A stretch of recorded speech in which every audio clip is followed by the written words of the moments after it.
I am your moderator today. I am author and filmmaker and literacy activist E.E. Charlton Trujillo, and I would like to welcome you to the first ever Latinx Kindle Book Festival that we are all here to celebrate today. You're here today for a panel, and that panel is Exploring Identity and Self-Esteem in Latinx YA. Now, before we jump into the incredible, exciting, and fascinating panelists who are here before you right now, I would like to encourage you to take a moment and to please read our anti-harassment policy in the chat box. I know you're doing it right now. It's right over there. You're reading that right now. We're waiting. Okay. Yeah, good. And if you have any other questions and you want to pop over and look at that again, please do so. Now, I hope you are as ready as we are. We are absolutely on creative fire to spend time with you today. And so to do that, I'm going to introduce all of these amazing authors who are with us, including myself, but I will go last because I'm the moderator and that's how it should be done. So first up, we have Francesca Flores. She is a writer, of course, and a linguist. She was raised in mighty Pittsburgh. She read every fantasy book she could get her hands on and started writing her own stories at a young age. She began writing Diamond City while working as a corporate travel manager. When she's not writing or reading, Francesca enjoys traveling, dancing ballet, go you, and jazz, practicing trapeze, oh my God, rock you, and contortion, is that correct? And visiting parks and trails around San Francisco, where she currently resides. Everyone, we are giving an applause that you cannot hear, but we're doing it for Francesca. All right, go ahead. Hi, everyone. It's so great to be here. I'm so excited to be part of the Latinx Kidlit Book Festival. Thank you for the great introduction, E. Here is my debut novel, Diamond City.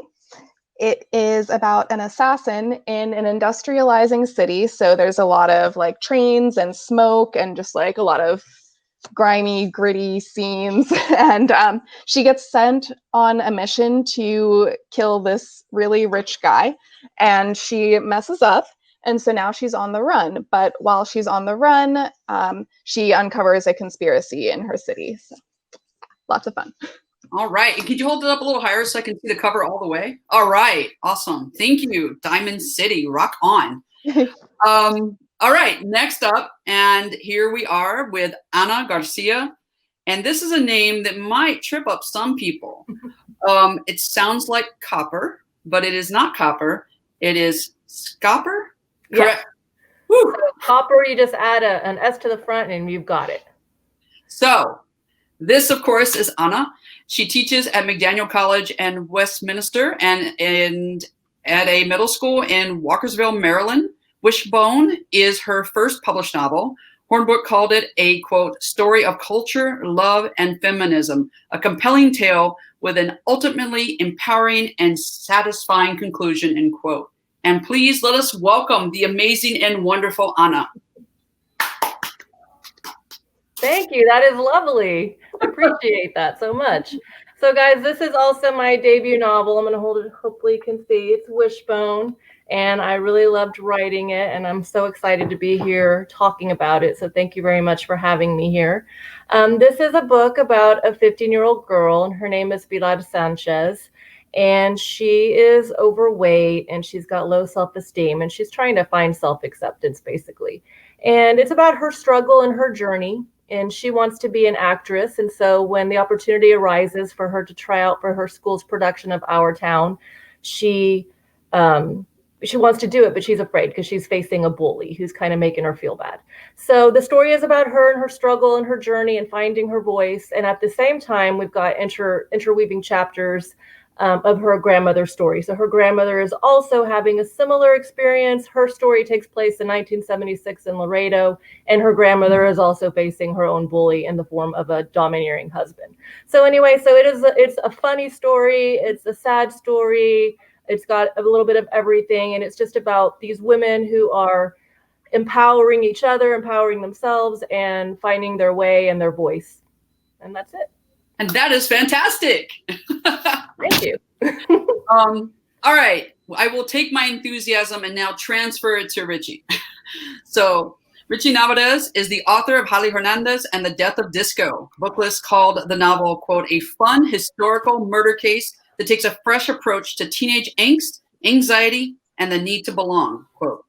He teaches at the Fashion Institute of Technology in Manhattan. All right, Richie. We're glad. Oh, hi. Thank you, E. Thanks for, I'm so glad that we were able to get this panel together. I'm really happy to be here today. I'll talk a little bit about my book, Holly Hernandez and the Death of Disco. So this takes place in 1979. Holly Hernandez is a 14-year-old detective. Well, actually, she's a student who just wants to be a scientist. But she gets into school. Her mother is a detective, but her father was a scientist. She wants to honor her father.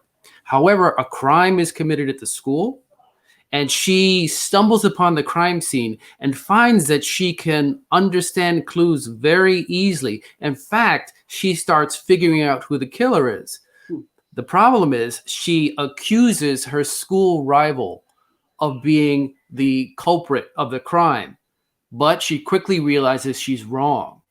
She needs to make things right. So the novel proceeds where she's trying to figure out who the real killer is. At the same time, her rival, who's also a highly intelligent student, is in competition with her to solve the crime as well. So in alternating chapters, her rival, Xander Herrera, who's similar but different to her, is also trying to solve the crime, and they, in the end, solve the crime together. All right. Awesome. Thank you. Thank you so much. All right. And now it is Alex Temblador's debut novel that we will talk about, which is The Secrets of Casa Rosada, which was included in the 2020, how do you help me with the pronunciation there? Is it Tasha's reading list? Tejas. Tejas. Oh yeah, Tasha's. You're right. Tasha's. Tasha's reading list and Kirkus's best book of 2018. It won the 2018 Writers League of Texas Middle Grade / Young Adult Discovery Prize and the 2019 Tejas Focal Young Adult Fiction Award. Go ahead, Alex. Thanks so much for having me here today. I'm really excited to speak with all of you about our amazing books. Secrets of the Casa Rosada is set in Laredo, Texas. My main character is 16-year-old Martha, who's abandoned by her mother with a grandmother she's never met, who only speaks Spanish.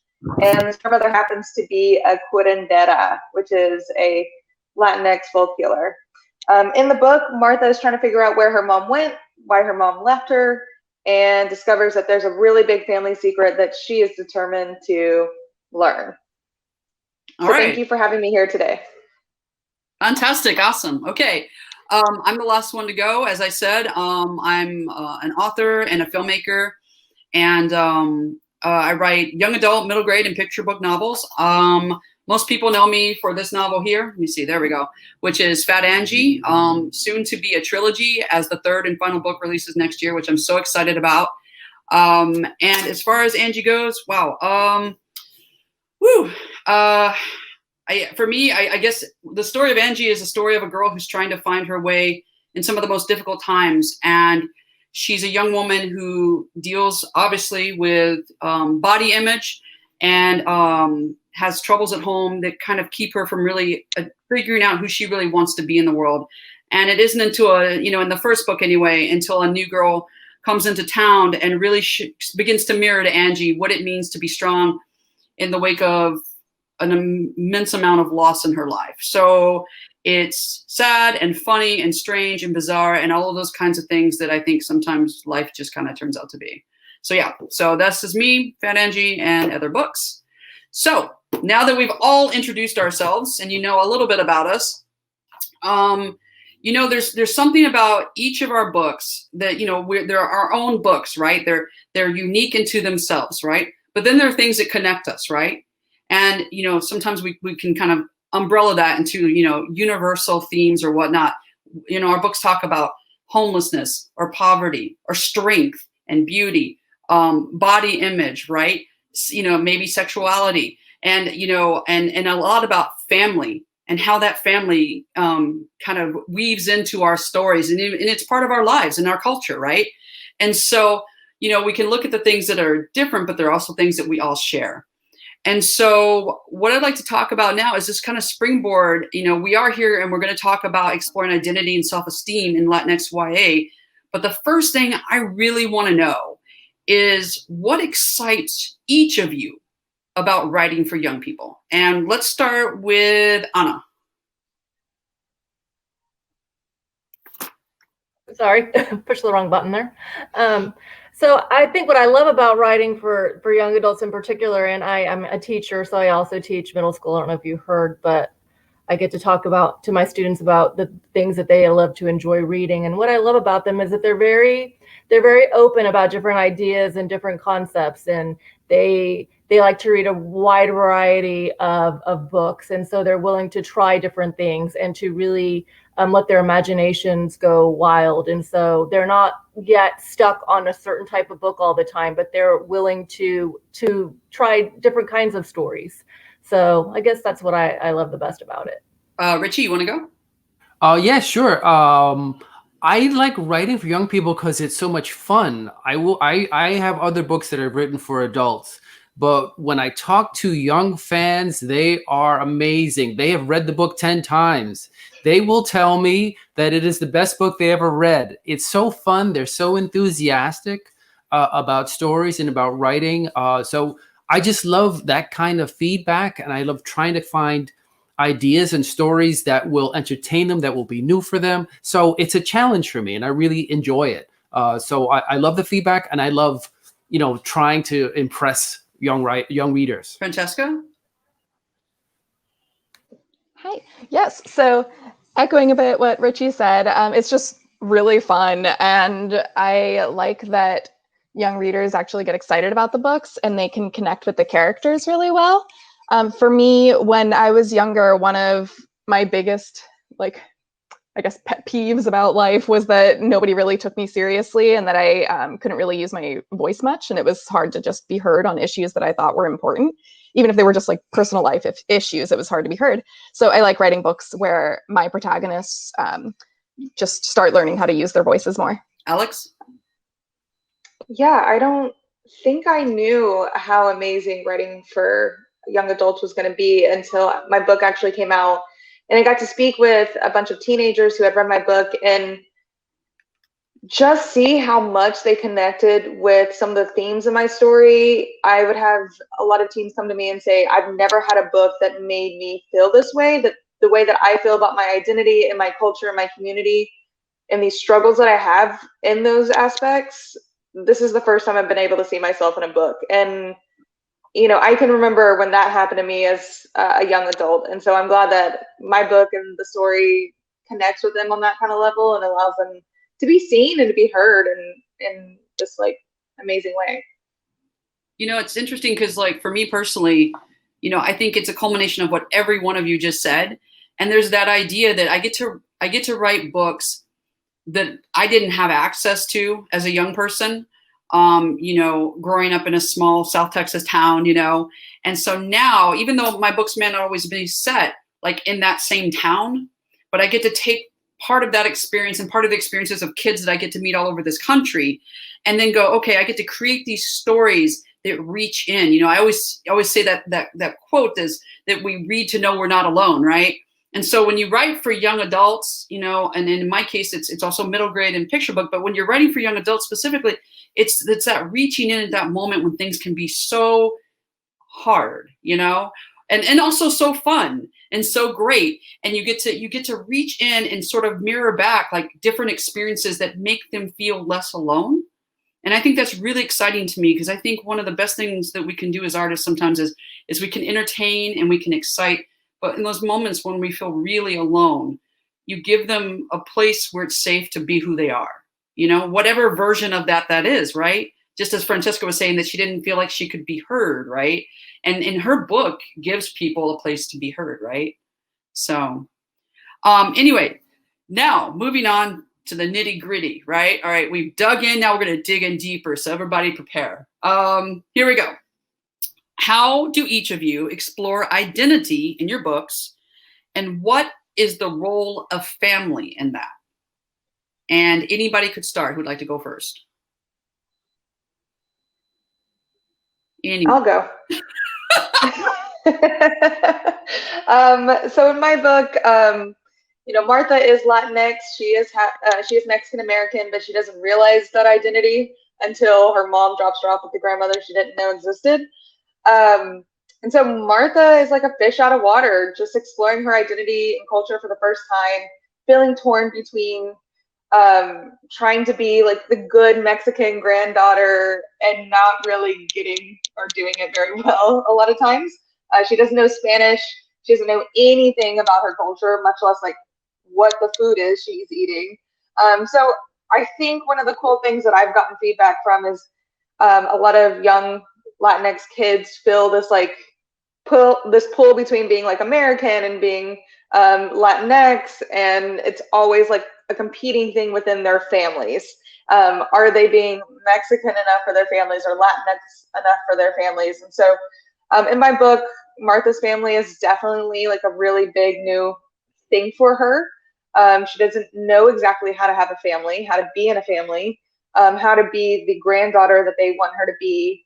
And so it's a learning process, but I think, one of the other big themes about my book is secrets in families, and that it's a very toxic thing that just brings the family down in ways it shouldn't be brought down.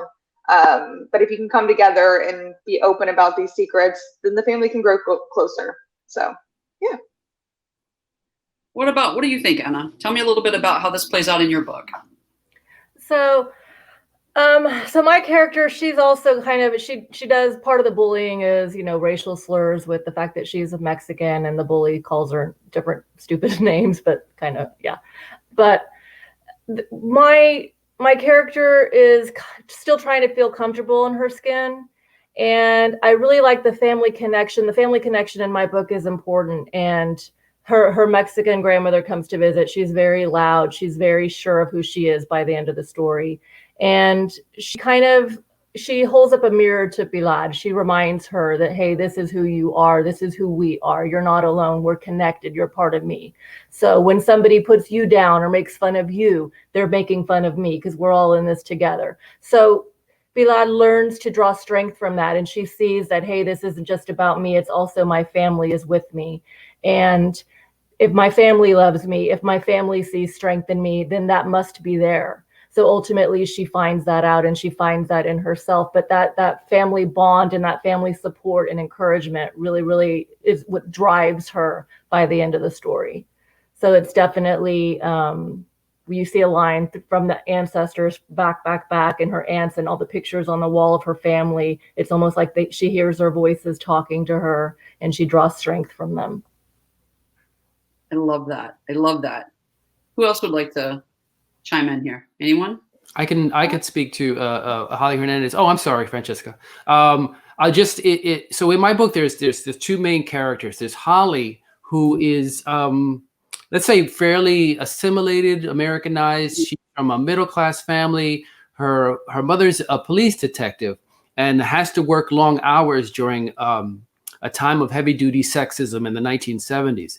So Holly's family life is kind of compromised by her mother's need to succeed at work. They're working her extraordinarily. So Holly is still struggling to find a strong family unit. I mean, it's sort of been broken. Her father's passed away. She goes to school and her struggle is to try to find friends, to try to understand who her friend should be, who she is. I think one of the themes is her trying to understand, to change her identity. Maybe I'm not the detective's daughter who has to follow all the rules. And also their diet is different than, for example, Xander Herrera, who comes from a lower class family. His family's also kind of broken, and he's struggling to find friends. He is a very Puerto Rican family as well, but their struggles are slightly different, and he's trying to find out who he is as well. He doesn't want to be friends with anybody, whereas Holly is trying to find friends and is having a hard time. And Xander is just dealing with his own social awkwardness. He doesn't know how to get past it. So he just is angry at everyone all the time. So these two form a contrast in trying to as teenagers trying to find out who they are. throughout the story while trying to solve a murder mystery. Francesca. Yeah, so in my book, it's in a fantasy world, so it's not exactly a one-to-one correlation to our world, but the main character, the country that her parents are from, is still inspired by Colombia, and I'm mixed, and so while not all of my characters are mixed, but I still like to explore a lot of the feelings that come with a mixed race identity by showing my characters who feel a bit adrift or like they can't really connect to any one culture, and how she kind of, my main character in Diamond City, how she feels like it's just hard to find her place in the world, or yeah. So I like to explore that identity in my books. And also I grew up with a single mother, so I like to write sort of non-traditional families where you might grow up with one parent, or you're closer to your found family than your biological family. And yeah, I just really love to explore that in my fantasy books. Okay, awesome. Okay, so the next thing I'm going to ask you is, I have a whole plethora of questions, but which one to go to? I think I know. Why don't we talk a little bit about why you think it is important to create Latinx characters in books, and how you would like all readers to connect with yours? Who'd like to go first? Anyone? Alex? I'm like trying to get my mic on. Yeah, you know, it's important because we need more Latinx stories. Number one, they weren't there when I was a kid. I'm only 30 years old. There's still not as many as we need to be to for Latinx kids and Latinx communities to be represented in literature and YA literature. But you know, we are a growing and prominent and dominant presence in the US and many other countries around the world. And I think it's a beautiful culture that other communities can either relate to, connect with, or learn more about. And so what I like to do for my books is really try to bring people who are not part of the community also into my books, into the main character's perspective in ways. And so while, yes, my book is representative and there for Latinx kids to feel connected to, because it does have a character who is Mexican American, Martha is like many Americans in most ways who don't know anything about her Mexican culture. So if you don't know anything about Mexican culture, you're going to feel very comfortable following Martha as she learns about it too. So I'm hoping there's, at least with my story, there's maybe a connection for anybody who reads it. Yeah, thank you. No, totally. Anyone else like to? Yeah, Richie. So just as Alex was saying, I think what we're doing is sort of an anti-erasure thing when having Latinx characters. We are putting characters out there that generally haven't been seen before. Now, when I grew up, there were Latino things. We had stereotypical ones. Yep. You know, we had Zorro. There was a comic book character called the White Tiger. Wow. And he was Puerto Rican, but he was called the White Tiger, rather unfortunately. Yeah. The story was complex, but again, it was sort of the that sort of ghetto soap opera kind of thing that was, again, very popular in the 70s.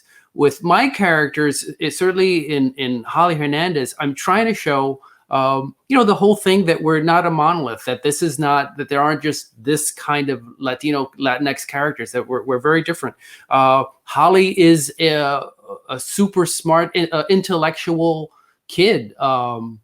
So is Xander. And I wanted to show that, yeah, this is a good thing. You should read books, like science, get into these things. I wanted to show them as role models, right, and show them as an opposite to a lot of what we actually still see a lot in mainstream culture. We still see a lot of stereotypes. And I think all of us probably are fighting against that, to show that, yeah, we're not just this. It's not just salsa dancing. It's not just, guacamole. There's more to all of us. And I think when I have people read my books, I want not just the Latinx audience to see this. I want the mainstream audience to read my books as well and go, oh, I didn't know that. Yep. Or look, these are just people. So that's what I hope my readers get out of it. Anna, do you have something you'd like to share? So I would echo what Richie said, yes, and also Alex. I think it's important that readers see themselves in the characters, and I agree that we need more Latinx writers, especially in YA. And so I think that they could their culture is so rich, and it's so rich with different things and strong characters. And so I like that readers are exposed to that, but also that they can see that, yes, those characters are not so different from me. Right. Like, we have things in common. And one of my characters, her mother is Mexican also, but she ends up marrying a white man. So they're living together, and Bilal has a half sister who is blonde hair, blue eyed, has a very different experience from her. So I like to mesh the cultures together and kind of blend them. And I think there's a lot of richness there. There's a lot that you can do with that. So I would say we need more of that. We need to expose readers to that. They need to see the culture because there's so much to enjoy there. So thanks. No, and I agree with everything, and with what everyone's shared so far, is because, a lot of the time we are stuck in that sort of stereotype of what, Latinx is, and it's an umbrella term, right? So there's so many things under that. There's so many different ways to be, are you Latino, Latina? Are you Chicano, Chicana? Are you Dominican? There's so many layers, are you, and how we define what that is. And when you expose young people to literature, in that realm, they're getting the breadth, right, of what that can look like and be like, that, this is a total side note. I remember when I got into grad school and I didn't go visit ahead of time, and I meet the director of the film school, and he says to me, he says, oh, welcome to be here. And so I'm so glad. And I had come from South Texas, but I was moving to Ohio, right? So it was very different for me. I'd always been around, Mexicanos and Mexicanas. So my town was even like that. But when I got to Ohio in this town, it wasn't like that. And so it was very like culture shock, right? And I said, yeah, it's very different. It's very kind of a culture shock to come here and to not, feel that. And he said to me, and just with no sense of it, he goes, oh, don't worry, we have migrant workers. So his idea of what Mexican American was is someone who is, working in the fields. And there's nothing wrong with working in the fields. It is a, people do, and there's nothing wrong with that. But his mind stopped there. And for me, is when we're writing these books, it's about not stopping in one place, whatever that one place is now. Anything is about expanding that, which is what all of you are saying in different ways, of course, is expanding the narrative of what that can be. And also like the normalcy, right? It's not like we're like sitting in the room in some corner, like just making tortillas all the time. There's a normalcy to our lives that might not include that. Like, I am the worst tortilla maker ever, So, but that idea that there's more depth to us, right? To each of us and to our stories. And the more we give that, yes, it's a reflection to the Latinx kids who are reading it, but it also informs other young people, whether they're, white, Black, Native, Asian, that they can see the shape of us in a way that maybe they didn't conceptualize before. No? I'm sorry, Francesca, I didn't mean to cut in on you. Please go ahead, and if you had anything you'd like to share. No worries. No worries. It's sort of echoing a lot of you, but since I write fantasy, that was something I never saw Latinx characters in growing up, and partially I understand why. It's hard to write a Latinx world in fantasy because you don't know what you're drawing from. Are you writing a current day country inspired? How much of Spain is there? Is it just a colonized fantasy? So it's a hard thing to write, but I really wanted to see that growing up. I think it would have helped a lot with my own self-esteem and sense of who I am. And so now in the past, just 2 years, I've started seeing more Latinx fantasies, like Nocturna by Maya Motain. Not sure if I'm saying her last name correctly, and Woven in Moonlight by Isabel Ibanez. So I think it's great to see that. And like you said, it's to help with breaking down stereotypes and a conception of a monolith, because the only Colombian representation I saw, of course, not in fantasy at all, but in the real world, was always something about drug smuggling or violence. And so, yeah, lots of fun. So I think it's just important to write. When I write my books, I write my characters with experiences that I hope anyone could relate to, or even if they can't one-on-one relate to it, they can see how my character is growing and changing, and at least empathize with her. Okay. So I'm going to talk a little bit now. I'm going to make a little shift here because, the part that you just mentioned about like self-esteem, right? And that is a part of what we're discussing is I want to know, how does body image or body positivity or physical strength play a role in your work? Okay, so what are your personal feelings about addressing these issues in stories for young readers? Anyone want to take a stab at that? Well, I can go and talk about the body positivity issues that we have in Holly Hernandez have to do with she's fairly shy. And she hasn't really explored much of the world that's going on in the 70s, which is very flashy. And she blow dries her hair straight. She's got her glasses, she's got her braces. So she's very sort of a wallflowery. However, by meeting friends who help her explore that part of herself, she gets to play with her identity and decide, whether she likes her hair that way. So it's just sort of part of that playfulness and stretching outside of what she's comfortable with.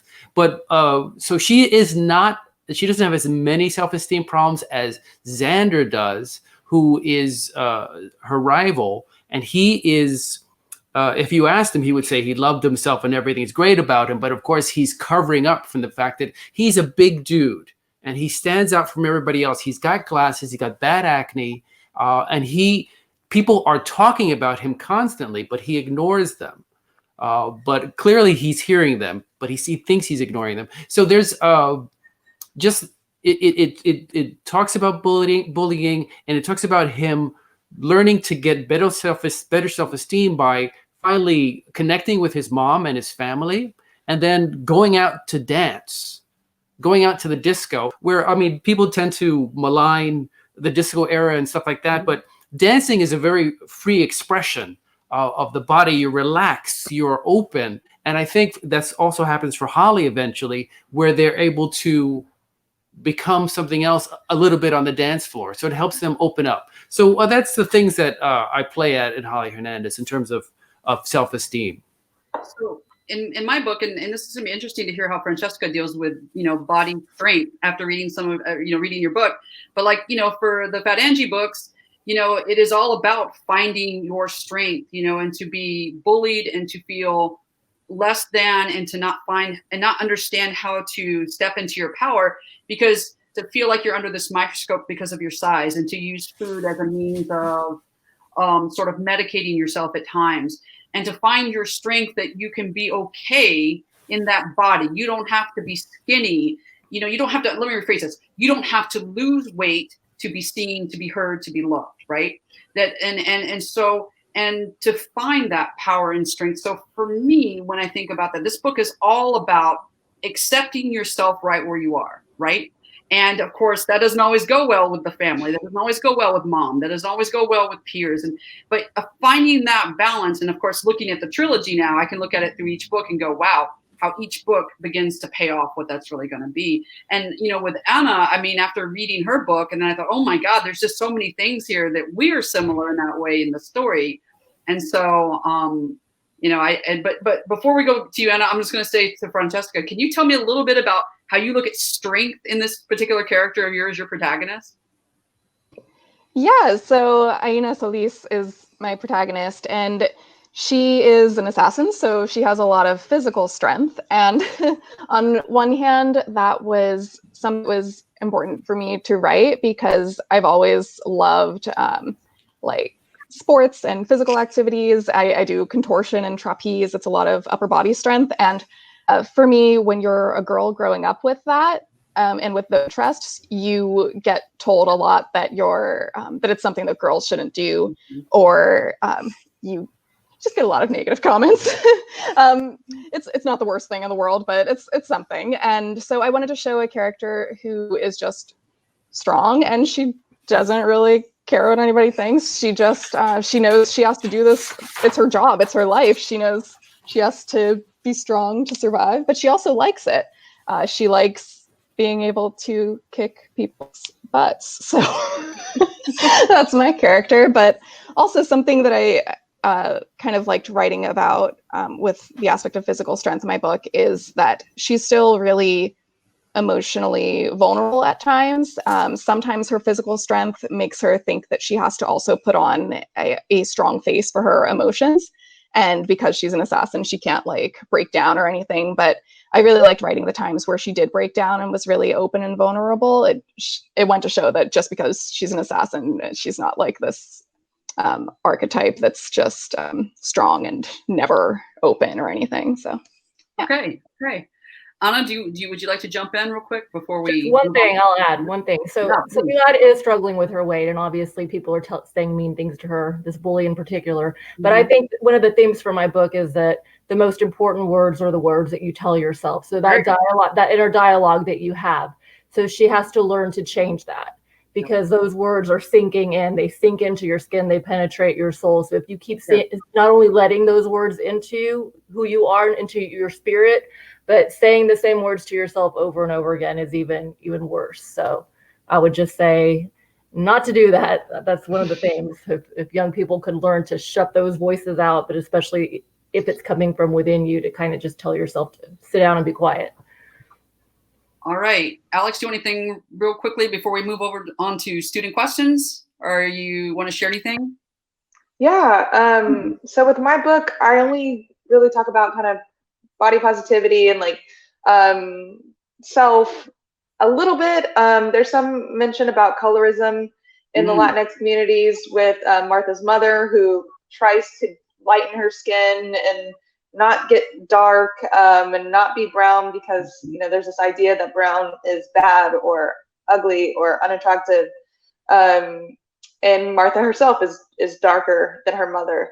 So I do talk about that a bit. It's one of those things that I think in the Latinx community is a big issue, but really where Martha finds her self-esteem and her power and connection to her community and self is through her ability to heal people through apprenticing as a curandera, a Mexican folk healer. And so she finds this power within herself, which is something that you spoke about, EE, is finding that power, that strength, whatever it may be, in actually who you are and the abilities that you have. Okay, awesome. We are now gonna go and start with the student questions, because we have some young people that are very excited to hear your input. So I am going to read, no, I'm actually not. We're gonna play it right now. This is Sophia R., 10th grade from Florida. My name is Sophia, and I would like to know how authors come up with and develop their ideas into such long books. All right, so Sophia would like to know how authors come up with their ideas to develop them into such long books. Let us go, Francesca. Hi, so I write fantasy books, so they tend to be a bit long. There's a lot of like magic and world building. When I get the idea, I start thinking of how the plot and the character both will intertwine, and that usually helps me come up with the main beats of the plot. And I do plot a lot, so that's how I get them to be longer and how I get the book to be the length it needs to be to cover the character's whole journey. I spend a lot of time plotting before I start writing. Okay, you are so much more pro than me. Okay, let's Richie, tell me, how do you do that? Similar to Francesca, what the thing is to come up with I wanted to do a Puerto Rican Nancy Drew. Nancy Drew, for those of you who don't know, is a teenage detective. She's very popular, 1920s, 30s, actually still very popular. But there hadn't been a Latinx Nancy Drew, certainly not a Puerto Rican one. So I wanted to do that. And the way you come up with story in general, the way I do is you get a character, a strong character, and you put them in a situation, and you basically imagine what they're going to do next. And that builds one scene after the other. Oh, once you know the character well, they almost tell you the story for you. Absolutely. Anyone else? I would agree that it's character driven. So I come up with the character first and see where the character goes. But definitely there's a message in my head that I want the reader to walk away with. So how am I going to get that to them? Which way? Alex? That's what I think about. Alex? I come up with something that I'm trying to deal with at the time. Am I trying to deal with some like existential crisis or family issue? And basically I try to answer the question through my character and the adventures they go through and the experiences that they have. And for me, I would just say it depends on the book. I'm very music driven, so I always have soundtracks for every book that I develop so that I can always feel like I can come back in because the book isn't written in a day. So you always have to come back. And with Angie specifically, literally accidentally landed on Lenny Kravitz's Are You Gonna Go My Way? For anyone who knows who Lenny Kravitz is, most people say, and the kids are like, who's Lenny? I'm like, if you saw Hunger Games, you know who Lenny Kravitz is. And that I heard that song and immediately wrote the opening on a napkin. And I knew right then that that was the book that it was going to be. And I still have the napkin. I'm glad I didn't wash it in my clothes or anything. So it was a total win. But definitely ideas, but you have to have the discipline to keep going. All right, let us move on to our second question. This is from John David BV. He's in 5th grade from Bangkok, Thailand. Wow, that's Hello, my name is John David and I live in Bangkok. I have a question. Can you name some of your favorite books growing up? All right, who'd like to go first? Favorite books? I can say, can you hear me? So when I was very young, there was a book called Ote by Pura Belpre.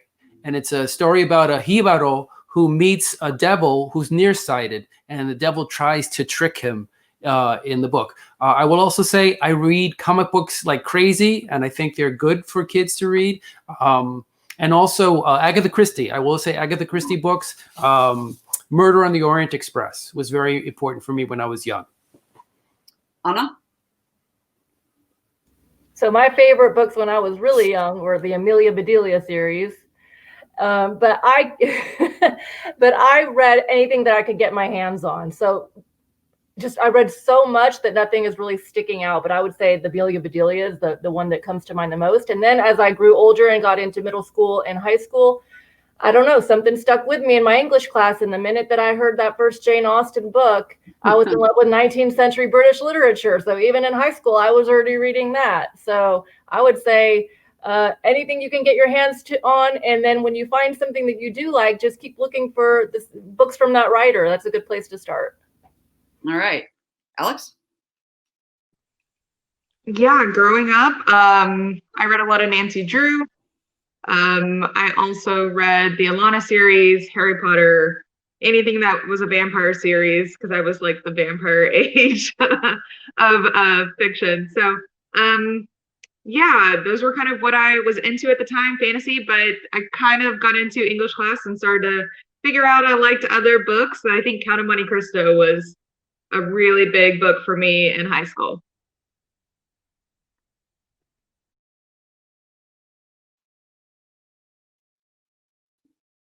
Okay, I'll go. For me, let's see. So there weren't a lot of books that I could really relate to, but the other problem was I grew up in a book desert. So by growing up in a book desert, there were just non-availability of books for me. And so in 7th grade, I was really struggling living in my adopted family and just feeling like I didn't belong. And so my history teacher of all people gave me a copy of The Outsiders. And it was something about that story where these boys, which I wasn't, created sort of a family amongst themselves. In a way of not feeling connected and finding connection. And that book literally changed my life and made me feel like I could belong somewhere. So I think that The Outsiders was a game changer for me in that way. And then later on you go on and you read E.E. Cummings and you think, wow, you can do that on a page. That's fantastic. But definitely I think as a young person, it was The Outsiders for me. All right. So we're going to move on to our third and final question. If you could write a letter to yourself before you began writing, what would you tell yourself? This is from Victoria Kay. She's in 5th grade in California. All right. I would say start writing now. Yes. You need to start writing now. Read more. Look at other books and authors who write stories that you don't identify with, stories that you do identify with, explore, go beyond just what you think you like, and then start trying to write books that are similar to that and grow your practice as soon as you can. I would echo that. I would say dive right in. Don't wait. Just start doing it. Just put, hands to keyboard, paper to pen, and there's always going to be an excuse for tomorrow. But like Apollo Creed said in Rocky, there is no tomorrow. So start now. I would echo that. Two things. I would say start keeping a journal now. There's going to be so many ideas that you come up with and so many things happening to you that you will need details for. And also make sure to ask out Mildred Sanchez. Yes, so sort of going off that, I would say to save everything that you write. Right now, I'm rewriting a book that I first wrote 5 or 6 years ago. And yeah, so don't throw it away, even if you think it's not good at all. And my second piece of advice that I would give to my younger self would be to not be afraid to combine different interests with writing. So my first ever story was a Sailor Moon ripoff. And I wanted to draw the little sailor outfits in the margins. So there, I'm combining art with the writing. So if art, music, anything that you like with your writing, if you like science, write a character who likes science. Just write what you want, even if you don't think it's serious. Just write it. I love it. For me, wow. I wrote some really bad poetry. I don't know about anybody else. I wrote some really bad short stories that I ripped off. One was called Back to the Future. I don't know if anybody else did anything that awful, but I would say to my younger self in the letter, I'd say, hey, listen, your story is a revolution. Be fearless, make mistakes, and trust that what you say matters now, and it will matter later. So write, and let no one stop you. No one. That's what I'd say. All right. Well, that is fantastic, everyone. I want to thank everyone for being here today. I'm so happy that we got to celebrate this together. I would like to also thank the festival, which, as I said, is the first in its inception. And thank you for welcoming us. And I hope that everyone who is here and watched this, had such a wonderful experience. And thank you so much. Thank you for including us. And have a wonderful and fantastic day.